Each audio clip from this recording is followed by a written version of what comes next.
A rose that costs $0.40 to grow sells for $2 in a bouquet, but the florist makes almost nothing on it. That gap isn't greed. It's a system designed around one brutal constraint: flowers die. Unlike a painting or a shoe, a rose has a countdown timer the moment it's cut. Most cut flowers last 5 to 14 days before they wilt. Everything in florist pricing, sourcing, labor overhead is built around managing that decay. Understanding why requires mapping the entire supply chain backward from the moment you walk into a shop. Let's start at the source. Most cut flowers sold in North America don't come from local farms. They come from Ecuador, Colombia, Kenya, and the Netherlands, countries with year-round growing seasons and lower labor costs. A florist buys from a wholesaler, who buys from an importer, who buys from the grower. By the time roses reach the florist, they've already traveled thousands of miles in climate-controlled trucks and planes. That logistics chain costs money. Cold chain failure at any point means total loss. Once flowers arrive at the shop, they enter what economists call a perishability tax. A florist must buy inventory that might not sell.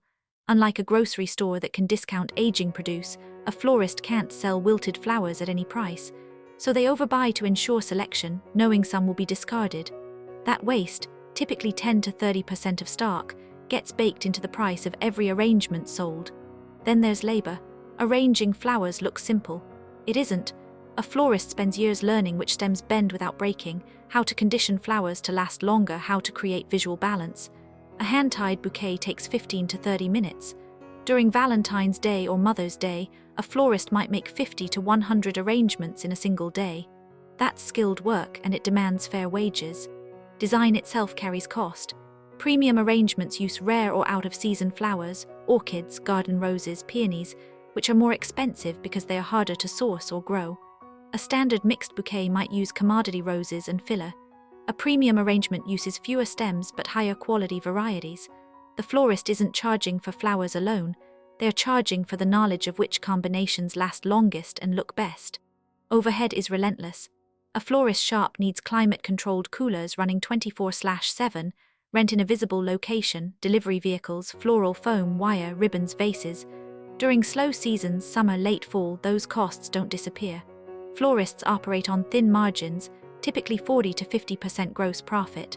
After overhead and waste, net profit is often single digits. They survive on volume during peak seasons and customer loyalty during slow ones. So when you see a $65 bouquet, here's what actually happened. $15 in flowers, $10 in waste absorption, $20 in labor and design, $15 in overhead and profit margin. The florist isn't marking up a cheap product. They are managing a system where every hour, every petal, every mile traveled is a cost that vanishes if the arrangement doesn't sell within days. That's why fresh flowers cost what they do. If you want to understand how everyday businesses really work, not just what they charge, but why, subscribe.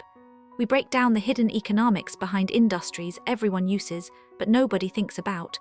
This video is for educational and informational purposes only and is not financial advice. Always do your own research. Subscribe for weekly deep dives into the economics of industries you've never questioned. This video is for educational and informational purposes only and is not financial advice. Always do your own research.